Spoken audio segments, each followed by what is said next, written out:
Awesome. Okay. Well, welcome, Sweet, to Find My Parents, your double podcast. We're happy to have you here. How are you doing today? I'm good, Enrique. Thank you so much for having me. And most importantly, thank you for shedding light on an issue which is not spoken much about in the international realm so much as it should be. So I'm very glad that I'm here and I'm getting the opportunity to share a little bit of my insight into this topic. Yeah, I read over a little bit about some of your history of the cases that you've done that are public. And so I see that you are a licensed attorney in India and also United States. Is that correct? That just happened, over the years when I came from India to the United States. I didn't know much about international parental child abduction, which is also really true with most other lawyers. It isn't really an issue back in India, but with the number of families that are here, once I got into Indian families, once I was in this practice, international family law, and I secured licenses in New York and New Jersey, I figured that there was a large gap that needed to be filled. Families that were embroiled in international parental child abduction related issues had to navigate two different systems, two different countries, two different cultures, and it wasn't easy. That's where the journey to this point began in the first place. Yeah. Interesting. You mentioned that. So two different cultures, and this is what you specialize, right? So can you share your experience? What made you specialize between the Indian and the US child abduction cases? I've been practicing in the field of international family law for a number of years now. And the reason that what made me specialize, so to speak, was when I saw that there's a, if you look at IPCA and if you look at the civil angle and the criminal angle, the two countries are so vastly different that it's not even fathomable. For instance, IPCA, International Parental Child Abduction, is a criminal offense in the US, but in India, it's nobody even knows about it, let alone it be an offense. It's not an offense. US is one of the countries that has primarily stood steadfast in the realm of Hague Abduction Convention, which deals with the civil aspect of this particular act, IPCA. But India has, for many reasons, not has chosen not to sign it. So that's another major difference between the two countries. And when I realized, me as a lawyer, as an attorney licensed to practice in both the countries, I still initially struggled to understand the various nuances of this particular offense here, but not in India. I felt that the families and the children that are being torn in this situation needed support. That's what caused me to choose this as an area of specialization in my practice. Gotcha, understood. Thank you for that. So when you said that two different cultures and everything you just elaborate, do you see a lot of these cases that are between similar cultures, like Indian to Indian, or raised in America, but they're Indian culture, or vice versa, where you see a lot of disputes internationally that are happening, or is it migrants, people who migrated from India, have lived in the United States and decided to divorce, and then you see decoupling of the family? I would say it's a mix. There are certainly families where there's a couple that met in India, got married in India, and then they moved to the United States to form a life, build a life, re- give birth to their children, raise them, educate them, and, like make a life in the US. That's one category. Another is children to immigrant parents with ties to India, but they're born and brought up in the US. And they're not that connected to India, but still somewhere not so disconnected also. And there's also the third category where one of the spouses has no ties to India whatsoever. Okay. Yeah, so it's an Indian person who got married to somebody from a, like, maybe an American or maybe even a different nationality, and they have eventually ended up in America. So it's a complete mix of all sorts of people. If you were to ask me which one is the most prevalent, I would say Yes. it is the couples who have come across the ocean, have set up base here, and one of them is now finding it very challenging to continue with the life here and wants to return. So I want to say that's the majority of it. Gotcha. And in America, I know we have co-parenting laws. I think most states do. I'm not sure if all of them do, but I believe most states do. And how is that in India? Is that something that's practiced or not? And this is where there's a disconnect when the family has moved here and you see that in practice. Like, well, one of them's like, well, okay, let's stay here, let's co-parent, and the other one's like, no, I want to go back. So co-parenting, when you're in the same country, if both of them are living in India, it's still an option. You could Okay, co-parent, but when you are living on two different continents, let alone countries, then it's not an option anyway. But in India, there are gender-based preferential rights. There's also something called like a tender years doctrine, which means that a child up until a certain point is better off with the mom. Those sort of practices, the US has given up long, long ago. So it's everything is equal. That's not entirely true in India. That might not be the case. Like 50-50 split of a custody in a purely domestic case might also not be an option in India. So that's one of the major differences. The other difference is that special rights to the mom until the age of 5, that you won't hear in the US. Also, if in the US, the norm is 50-50, right? Like both the parents will get 50-50. That that norm is not so much there in India. Like it's not statutorily defined, but that norm doesn't exist in India, that it has to be split 50-50, even if it is domestic. That's not the case. so that this throws a lot of complexities to these cross-border matters then.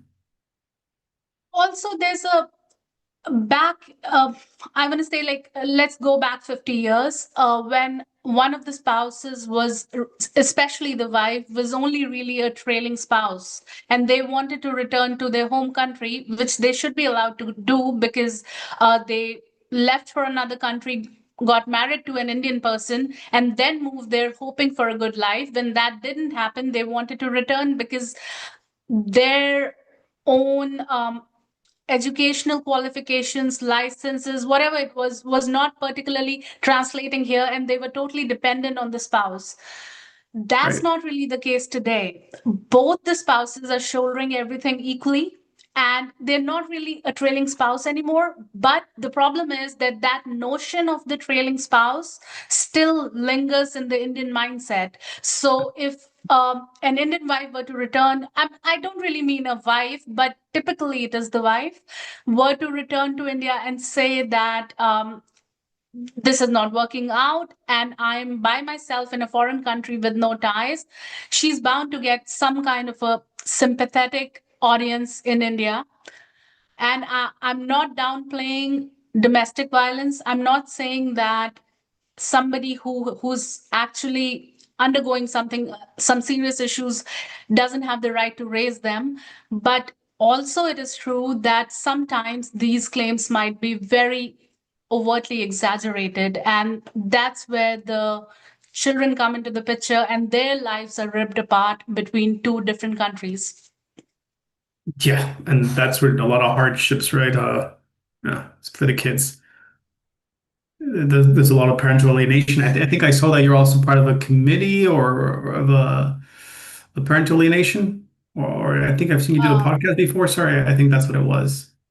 Not the Committee of Parental Alienation, but yes, I was a fellow of the New York State Bar Family Law section, and also a committee steering group member of the International Family Law Committee of the ABA, American Bar Got it. Okay, that's Association. probably what it Yeah, was. yeah.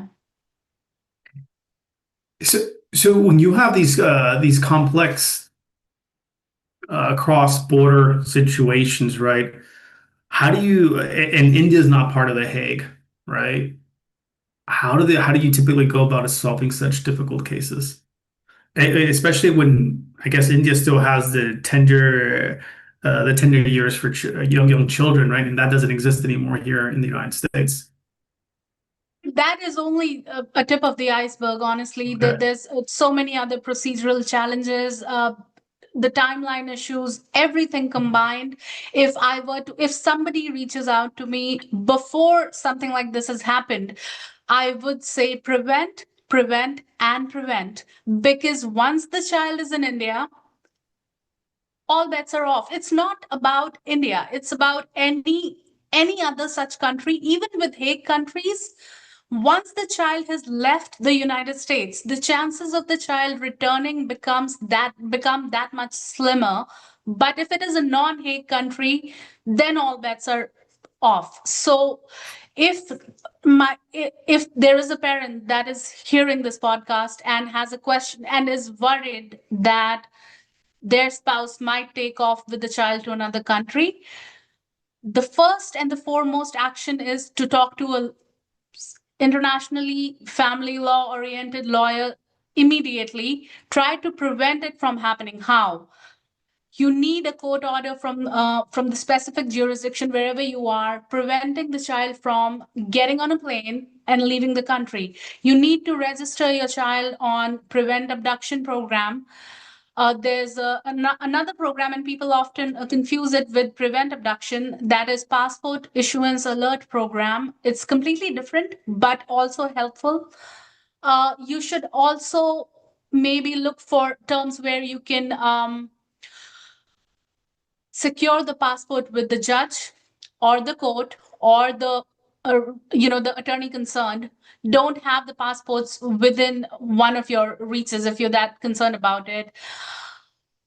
Look out for red flags: selling of property, quitting job, sudden changes in routine, all that. And if you're already concerned, then these are certainly very big red flags. If the other parent doesn't have any ties to the US anymore, other than you, that sometimes they cut ties, sometimes they don't have it to begin with. If they've threatened even during a heated argument that they're going to leave and they're going to take their child with them, that's another very, very big red flag. So keep an eye out and don't wait until the last minute. Don't wait until the child is on the plane. Then things become very, very difficult after that. Yeah, I think you hit a key point here with timeline. I mean, I've heard different stories and some own personal experience as well. I can tell you that is key, and everything that you say in terms of preventive. But I think in as an instance, right, I can name two at the top of my head, and I'd love to get your take on this and what others can do, right? Situation between the United States and India, right? So in one case, Japan, I know this one very, very clearly. They do have a Hague. They're part of the Hague with the United States. However, they don't adhere to it. Um, the timeline can be endless. It can be 10 years, 15 years. They'll extend as long as possible, right? So that's one thing. And then I think you touched on this in terms of taking care of the passport, make sure the other parent does not have the passport that might flee with the children who has no ties to the United States. I'm not sure this is, and I'm asking for the audience here, for India, right? But in Japan, the Japanese embassy in the United States will issue out a passport even though there's a court order not to do it. Is that the So case in India? In Indian not embassy? really. India doesn't allow dual passports, so you have to give up Okay. the American citizenship in order for you to get an Indian passport, and that process isn't that easy. Okay. But sometimes people are able to secure some sort of emergency travel documents. They make up stories. They would forget, like, I don't want to put ideas out there, but it's possible to get some kind of an emergency travel document, Right. which is only for a limited period to go and come back. But then once they're there, nobody's coming back. So yeah, Right, but right. but Yeah, I've a heard dual several passport is cases. not an option. I'm sorry. Okay. Yeah, I've heard several cases exactly the same thing. Emergency passport issued out for a Japanese citizen as an example, and they never returned back, obviously, right? So something. Also, yeah, and let me. Parents are also able to leave the country not just by the passport. There's several other ways that they can. So this isn't 100 100% foolproof method. Yeah. I just hope I don't start getting calls. What are the other ideas? I think there's plenty of loopholes online people can find. I've seen some, Yeah.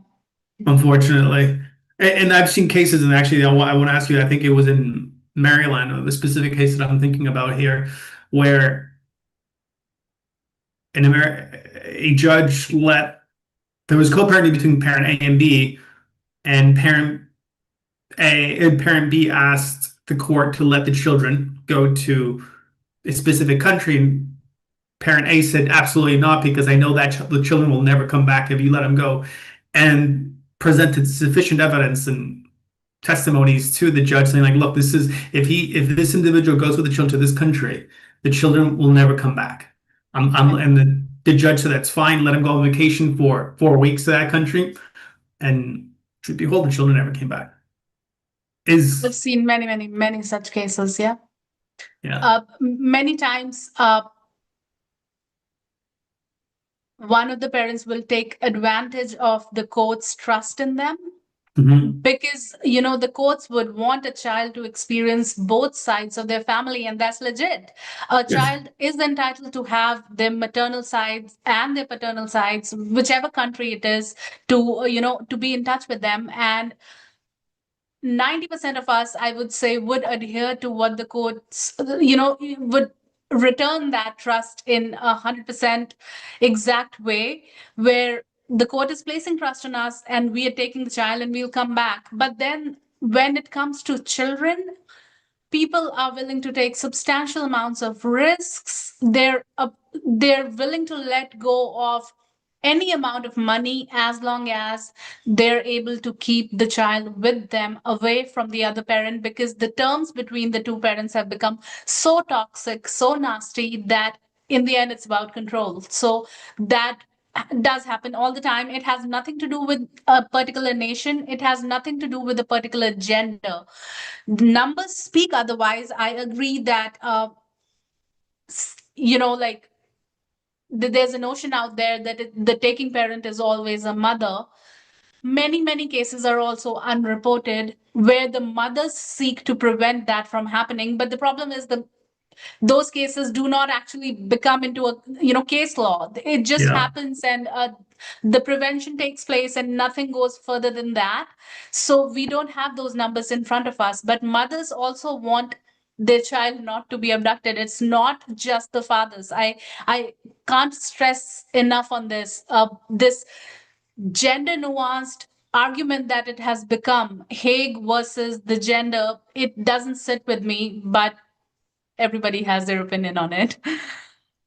So I guess two-part question is, what ratio do you see between this happening between male and female, of one taking the children and the other parent being left behind? And then how do you enforce?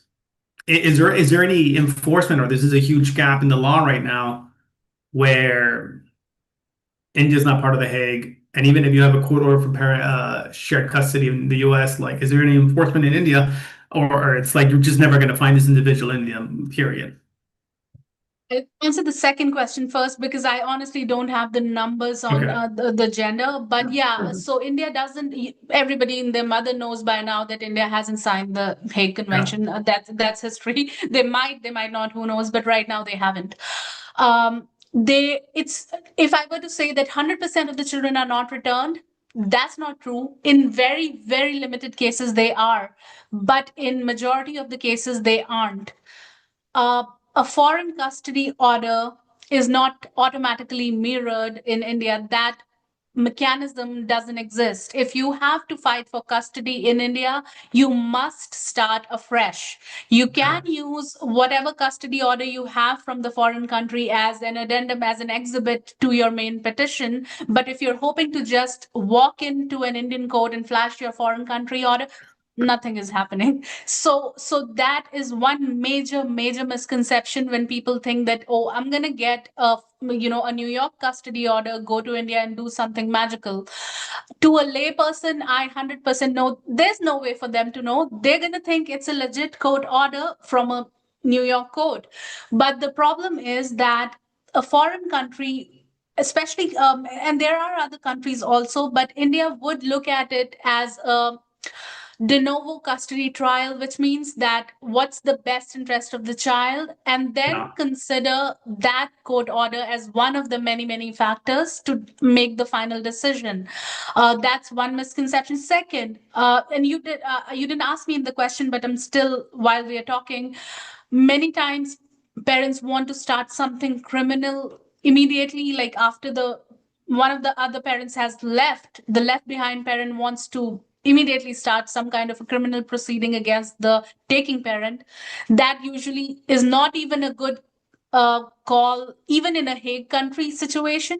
But with countries like India, maybe Japan, which is also a Hague signatory, if you're going to do something like that, it's the court's sympathy will automatically go to the taking mother, who's who has strong, maybe taking parent, let me rephrase Yeah. that, taking parent. And once they know that if the taking parent is coming back to the US and might be arrested upon their landing in the US, they're not going to force the parent to go back for having done something which is Yeah. not a crime in India.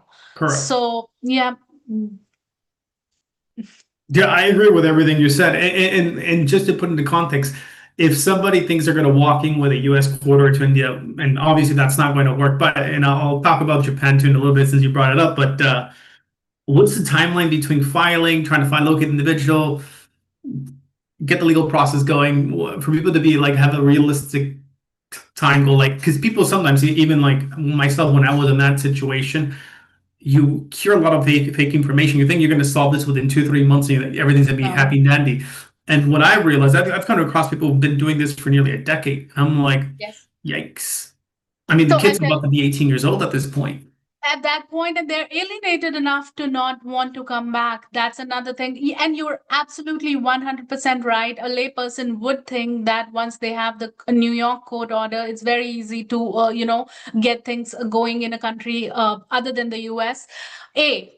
Getting that New York court order is the easy bit. You are gonna get it because Yeah, the behind parent the taking parent just took the child willy-nilly, is not on purpose participating in the custody proceedings in the court, is sort of in a contempt, whether you hold them accountable or not, but has not paid any attention to the New York court proceedings. So the number one part where you get a foreign custody order, by foreign I mean let's say New York, yeah, that is still easy.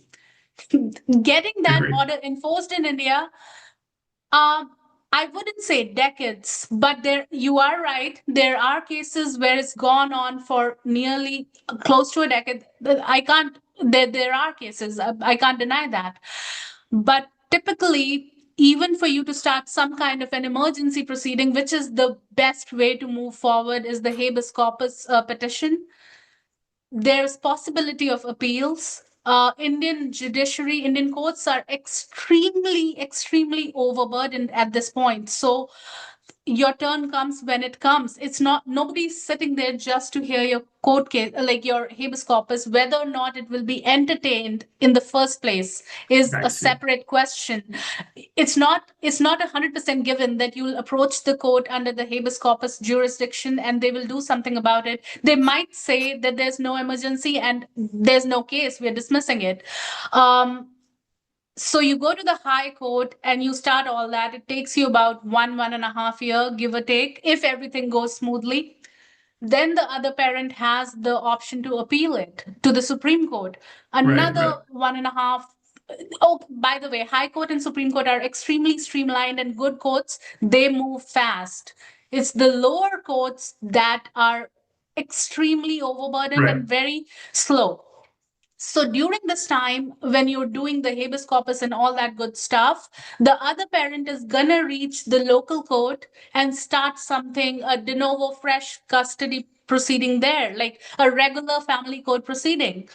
So there have been times where the higher court will simply direct the left behind parent to Mhm. participate in, to go down to the lower court and start there. If that happens, then it's easily, if the other parent is trying to make things difficult, Yep. 5 years, maybe. Yeah. So the harsh reality is that when you combine overburdened judiciary, timeline issues, administrative issues, appellate issues, all that combined, it's years and years. It's never think months, never think in months. That's not happening. And by that time, children are very rooted in India or any such country. And it's not in their best interest to uproot them after 4 years or 5 years of staying in India and then sending them back to the US. Very, very complicated and difficult. Yep, I absolutely agree, and I've seen this myself with several cases here at Find My Parent that I've several cases that we get. We try to help individuals, and my advice that I try to give parents is like the number one thing you have to do here is regain the trust of the individual and try not to end the relationship bad terms. Yeah, That's the I number would one agree. thing is like just talk to them peacefully, lovingly, and caringly, even though this is really, really hard because Mhm. the other person feels like they're back against the wall. And I think you need to just find somewhere in your heart tenderness and peace and convey that as much as possible and just be patient as much as you say like I deserve this. The reality is the moment you hit that in your mentality and you have an international marriage where the other person can leave to another country where there's no hate and there's no co-parenting laws and then you don't know anything about the court system over there, it's going to drag out to be very complex. So just be kind is the number one thing I tell people.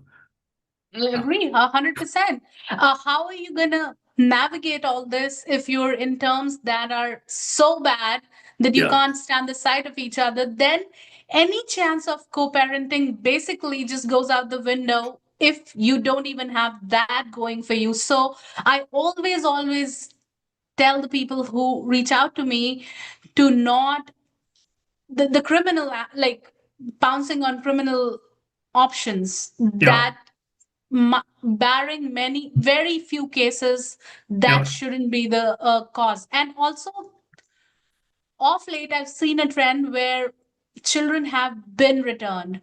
yeah, You have to take many steps almost immediately to make that happen. The more time you waste, the more you lose the chances of the child ever returning. Again, those cases are limited. Those cases are not, if you go by number, I can't obviously give you an exact number, but maybe 20% or lesser, if not 20. So yeah, in those cases, off late children were returned, and it was a very welcome surprise, honestly.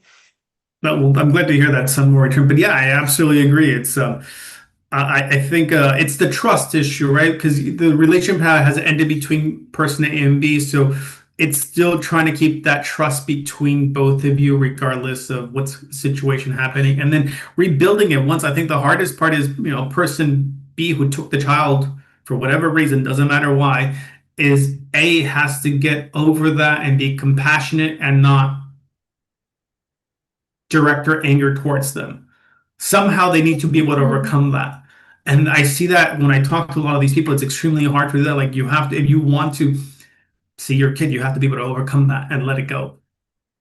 100% right. I can tell that you have gone through this and you are speaking from experience because nobody else will say this because they don't understand that 5 months, 1 year, 2 years from now, what the situation is going to look like. And if you go all ballistic right now, you are, why are you doing it? You're doing it for your child. Exactly.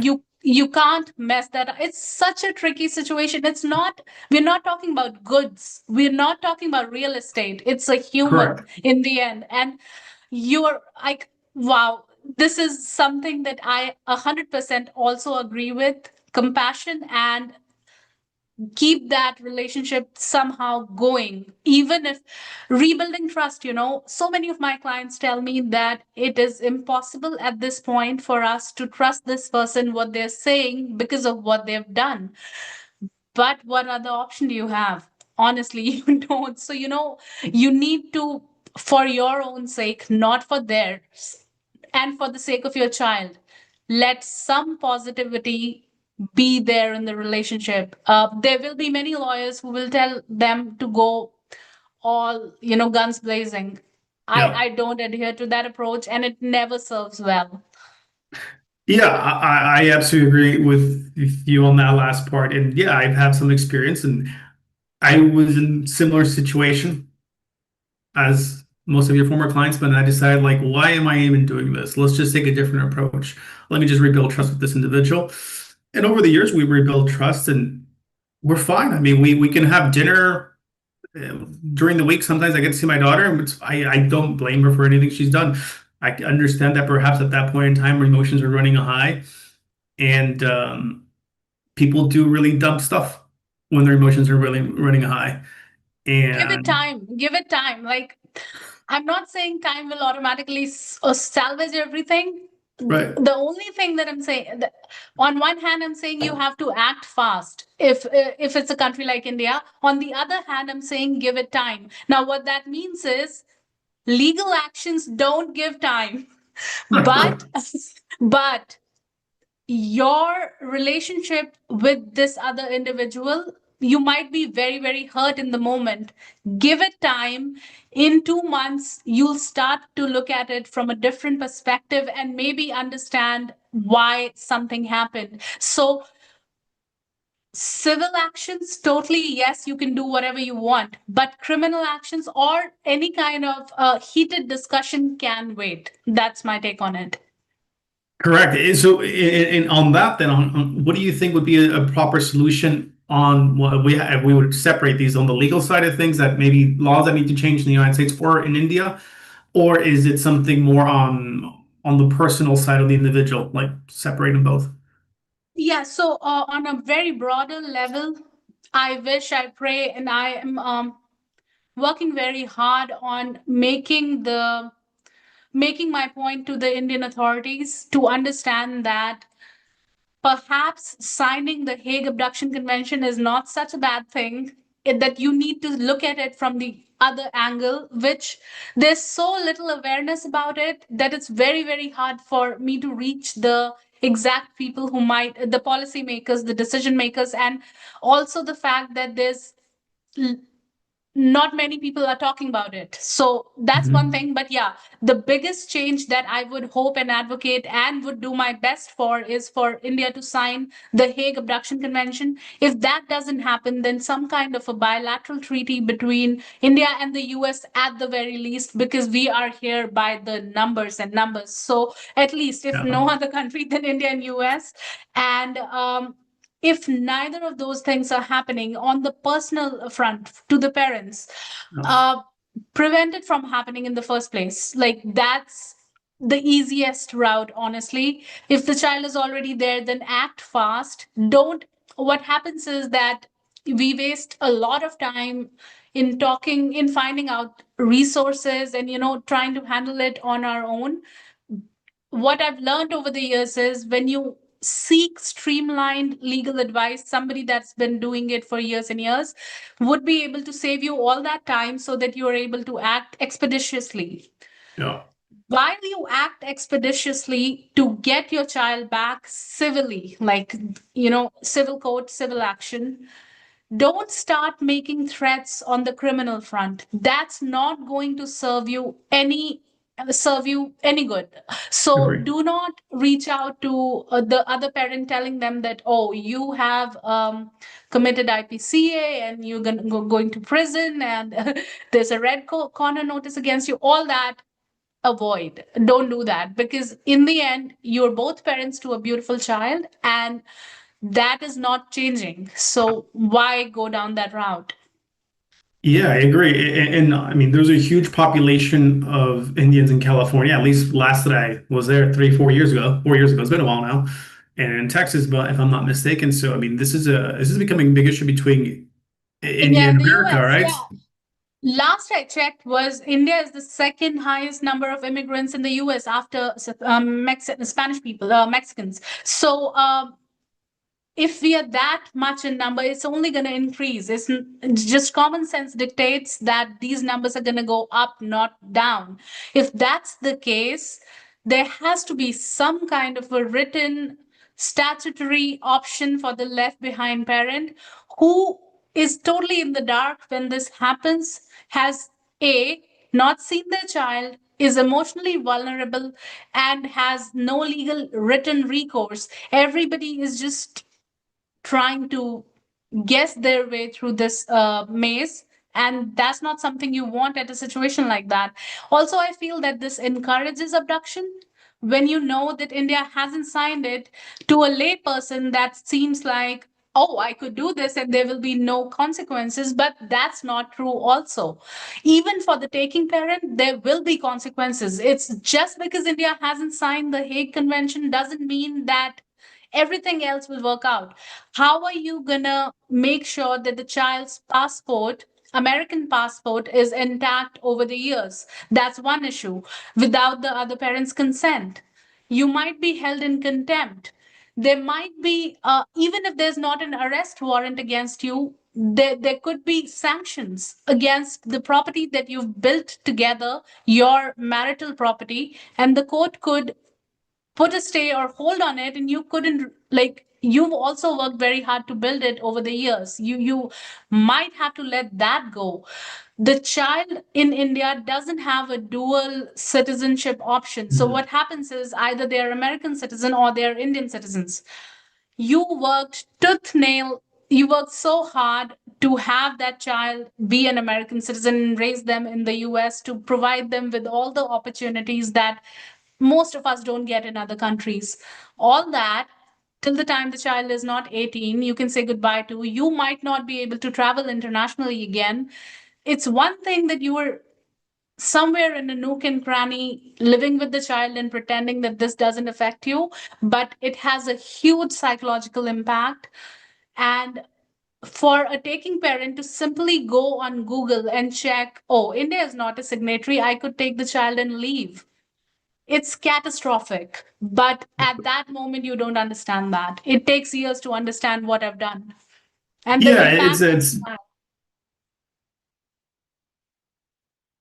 Oh, I can't hear you, Enrique.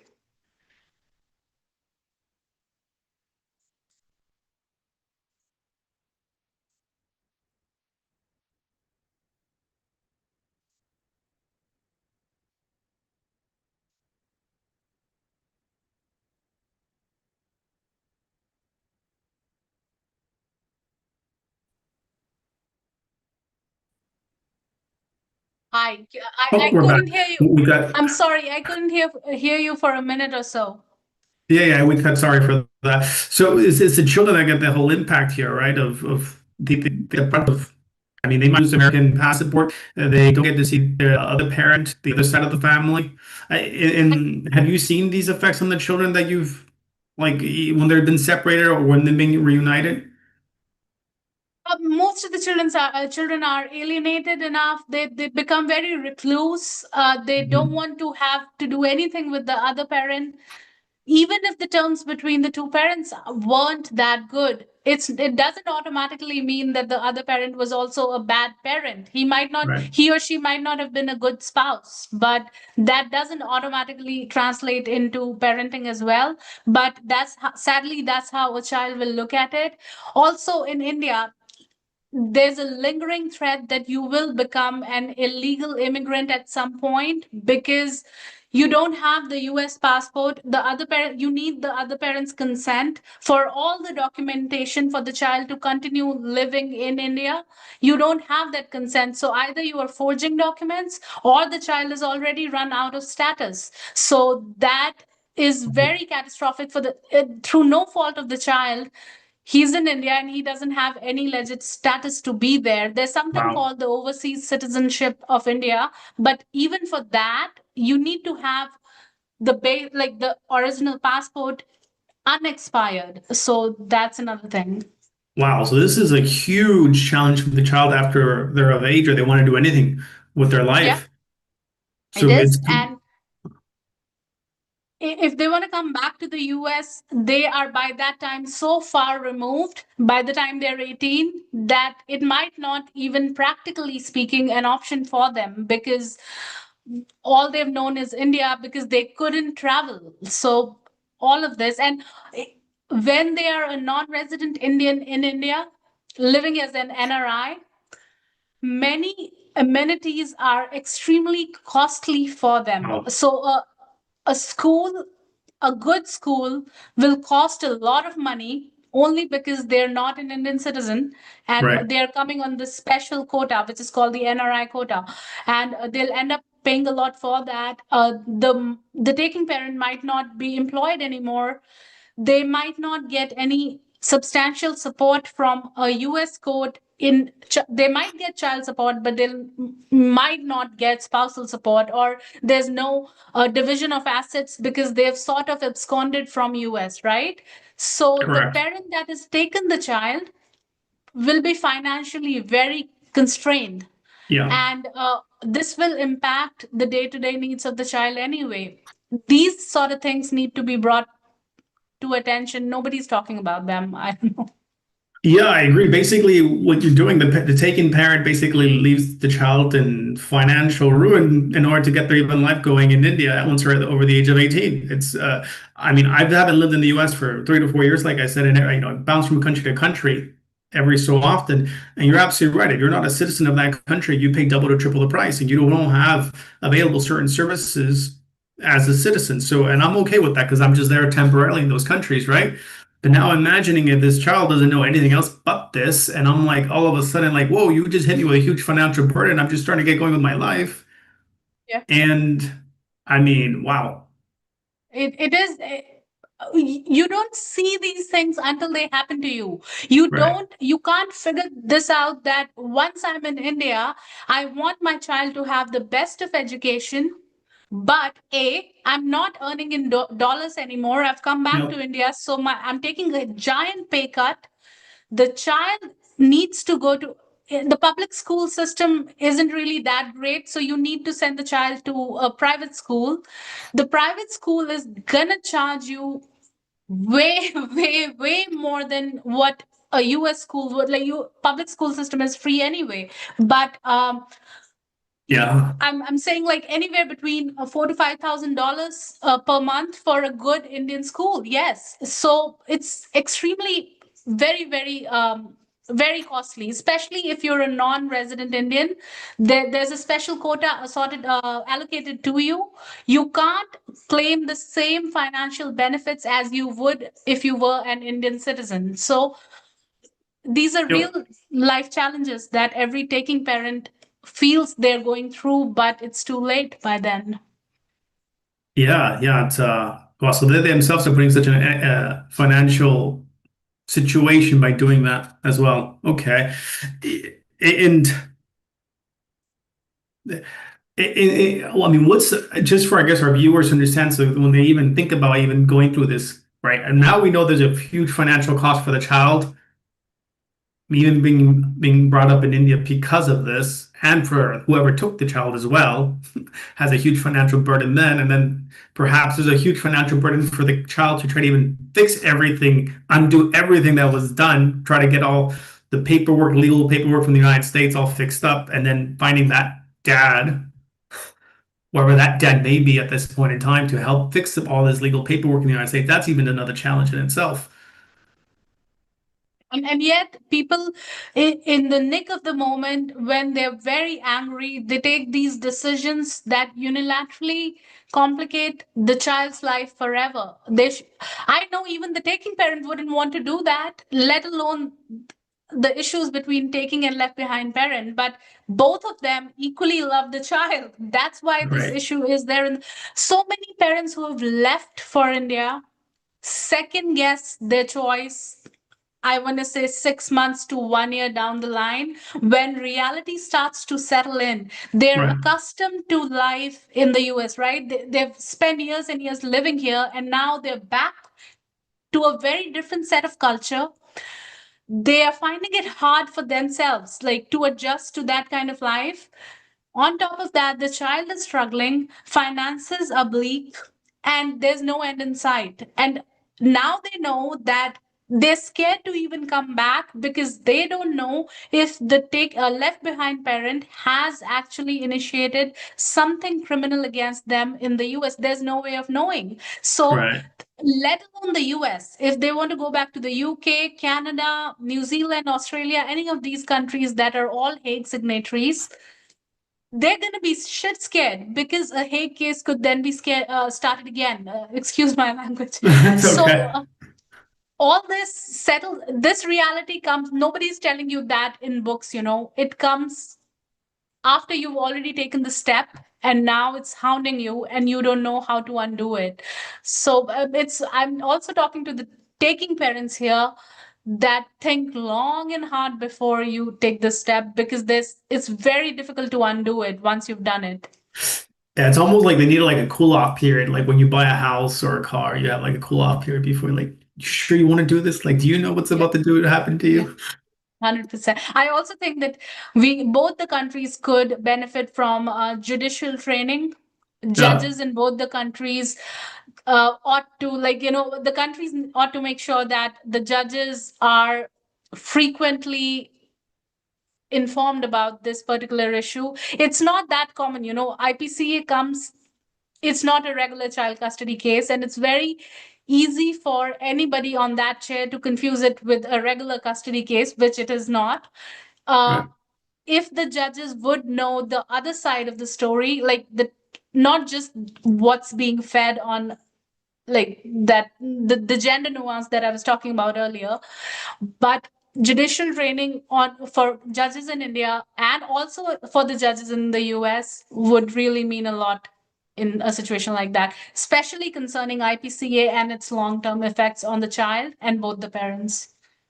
yeah. I mean, I agree. But I think culturally, I think that's the hardest part, right? How two different systems can interact, right? Yeah, having that I spend plenty of time bouncing around Latin America, and now in the Asia, even I see is like, wow, like it's just the culture of the way they approach things is so different. Even though I'm like Latin myself, right? Even when I was living in Latin America, I was like, I wouldn't approach these things. It's very, very different. So I'm thinking, even if you have the same, I don't know, there's certain laws like culturally, the judicial system may still have some different ways of going about it, how they view things. In Japan, it's basically a 180. They see everything. You see a white, they see a black. And I'm like, wow, okay, it's And interesting. it's Japan also is more like, again, gender nuanced perspectives are very prevalent there. They're trying to change it a lot. They're ahead of India, I would say. I don't know how successful, like how quick it would be, but definitely they're miles ahead from India in that respect. Like they're at least making some changes. India has just not budged. So Well, they signed the Hague about 10 years ago, but they haven't really enforced it. And yes, you are correct. They the passed joint custody legislative. law, That's correct. They did, in yeah. fact. However, as far as I know from what I read, it's not enforceable. The other parent must agree to it. So, I mean, and a lot of it was to please international pressure. And I think when you understand the culture a little bit on the deeper side, you see that they like to appease to the international community, but it's also it's on like a facade sometimes, right?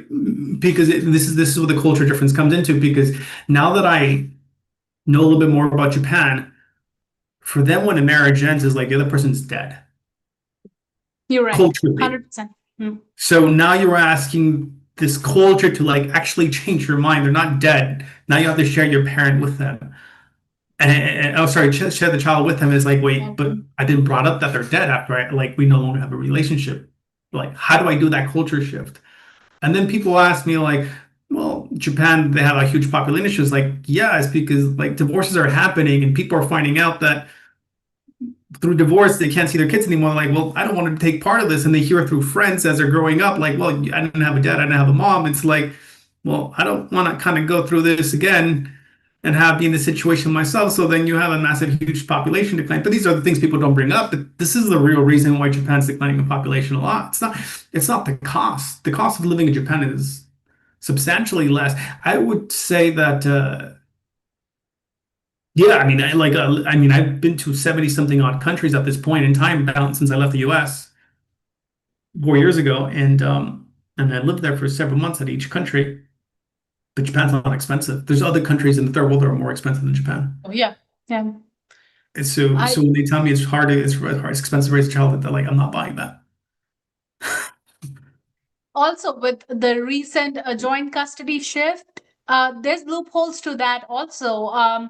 For instance, if there's domestic violence allegations, then that the joint custody Correct. norm doesn't apply. So Correct. there's always loopholes that I've seen with Japan, yes. And same goes for the grave risk of harm exception. They've expanded it so much under the Hague that almost anything goes, which is totally against the basic tenets of the Hague.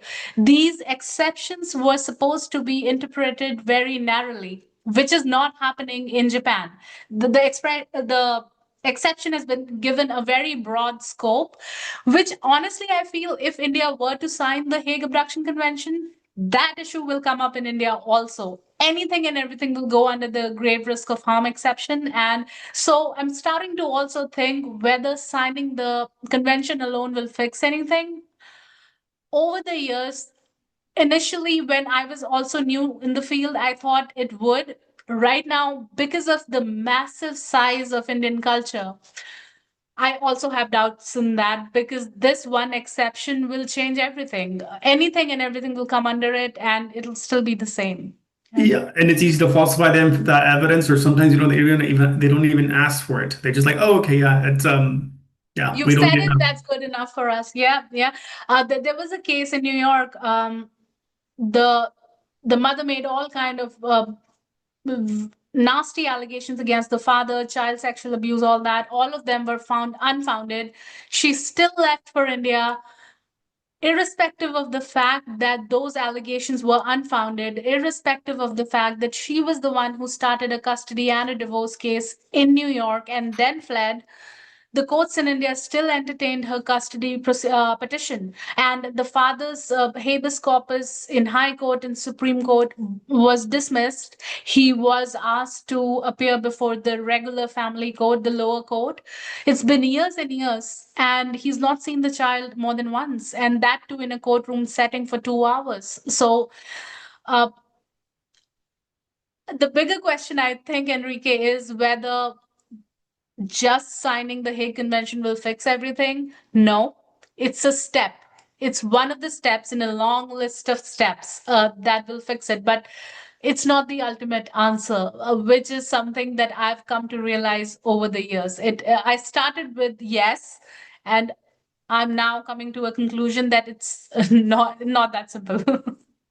Yeah, I think there's a lot of steps to be taken. I think education is a big one here. I've let people the cost of And this. in judicial training, more than Yes, education, like judges need to know.